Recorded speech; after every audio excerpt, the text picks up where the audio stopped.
I had some guy come to me and goes, yeah, but Tate, what about BPD chicks? I said, what the fuck's BPD? He goes, these chicks with like a personality disorder, like narcissistic personality disorder. I was like, listen, my friend, I don't know what kind of girls you've been fucking, but when you fuck the girls I fuck, which are 19-year-olds with 2 million followers on Instagram, every single one of them is a fucking narcissist. How are they not? How are they not going to be a narcissist? From the age of 17, they've been getting bombarded with messages from millionaires desperate for their attention and time. How would you not be a narcissist? Just, you know, they're all narcissists. Of course they are. This is natural. But they still treat me with respect because they know if they don't, I'm going to disappear. So it's nothing to do with the disorder. And he was like, oh, yeah, but you know those girls with obsessive compulsive behaviors. I said, listen, if I meet a girl who has something wrong with her, and I actually have met girls who are a bit obsessive compulsive, etc., these are the girls who end up being the most loyal. These are the girls who will shoot at the cops while you make a runaway. These are the girls you see the guy who's like the serial killer and his wife helped him hide the bodies. That's who these women are, because they're obsessive compulsive and they meet a man with such a strong frame that they comply. So I'm saying, yeah, okay, maybe to you they're your worst nightmare because you know you can't control them. But if you're half a man, there's no woman to fear.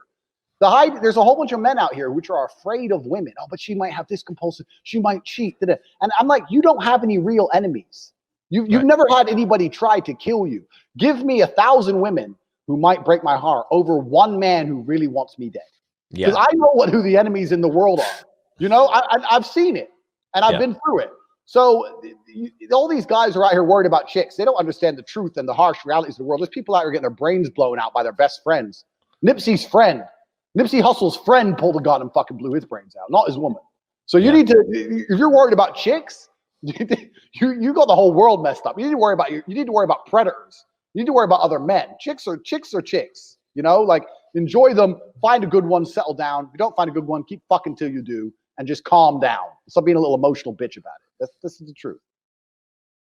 And I think that actually be curious to get your take on this, because I know I really like what you've said about managing women in some of your videos and content.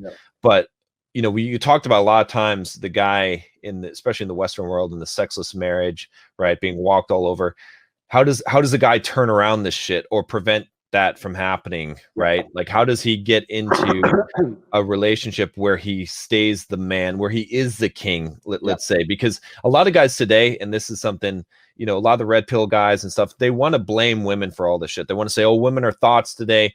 And it's like, women have always been women throughout history. They've always, in the absence of masculinity, become masculine. This is just like their characteristics. So I like to blame the man. I like to say, if a woman is treating you wrong, if you've got, you know, all the shit that happens to you, it's because of you. So how does the man become the guy that doesn't have this shit happen to him? I 1,000% agree with you, friend. I 1,000% agree. So like I have, anyone who doesn't know me knows I used to run a webcam studio. So I had 75 women working for me, and they were talking to guys online and taking money from all the Democrats and betas. We're sending them money, and the money went to me. This is how I first made big money. So I kind of understand intersexual dynamics from a very unique perspective, because you had me at the top, you had 75 women underneath, and you had thousands of men underneath them giving them the money, which kind of went to me. So it was kind of like a weird dynamic. So yeah, here's the truth about male-female relationships.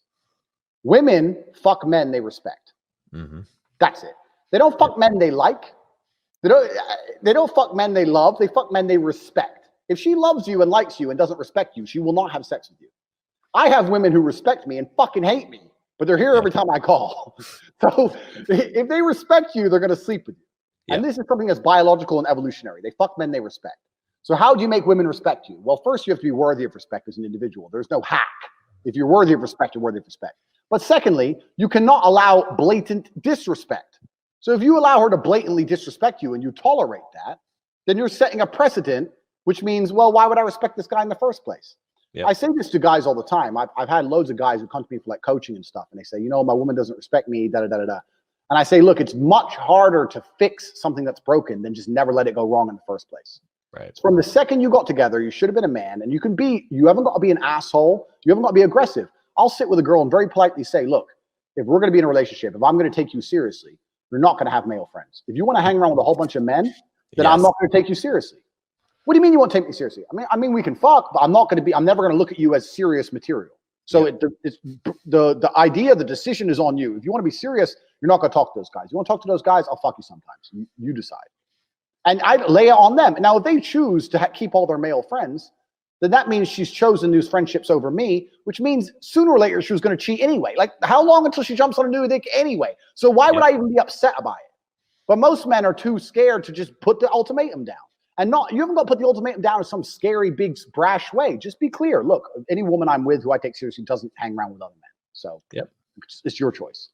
And this is the point. But most men don't say anything. They let it slide, and they let it get completely broken. And they come to me and say, well, how do I fix it? It's like, well, you have to make it not let it get broken in the first place. You need to understand your boundaries and expectations as a man, and you have to set them. And you have to make sure she complies and sticks to them. And if she doesn't, you're going to have to find somebody else. Yep. And this is another thing I talk about being a playboy. I have lots of guys come to me and say, oh, Tate, but I don't want to be a playboy like you. I say, look, if you want to be happily married, the best thing you can be first is a playboy. Yeah. The best thing you can do, because you're going to learn a whole bunch about women. You're going to have a whole bunch of choices to choose for a wife. If you're stuck with one option, the one chick you met, you know, then she might be a dickhead. Some women are just dickheads, you know? Yeah. You know, some women have been fucked too hard, too many times by too many big, scary guys, and they just don't want to listen no more. So, like, being a playboy is important. But yeah, absolutely. For setting your boundaries and stuff and making sure you're not respected, the key is this as a man, and this is the bottom line. Most men are not prepared to walk away. Yep. And if you're not prepared to walk away, you don't have any weapons. Exactly. If she knows no matter what, you won't leave, then what weapons do you have? Anything you say, shouting, screaming, yelling, going out away for a few days, whatever. She knows you're going to come back. You have no weapons. The second, imagine a girl came to you and she said, no matter what you do, no matter how many times you cheat, no matter what, I will never leave. Right. Think of all the shit you do. I know I do. Yeah. So this is the point. So as a man, if you're never prepared to walk away, you're never going to be respected. Respect and the woman thinking, you know what, he might just leave me, are linked. They have to be there. So you have to mean what you say. You have to let her know, look, there's some things I won't tolerate. And if you fuck with me, I'm going to walk away. And if you walk away and she doesn't chase you, then she's gone. But at least you saved yourself a fucking nasty divorce and getting cheated on and all that shit. Just end it then and there and save yourself a bunch of time. But men are too afraid to pull the plug on it because they get addicted to the pussy and they don't believe they can get any more pussy and they get all messed up. And this is one of the advantages of being a playboy. I can leave any chick because I got 10 more. Yeah.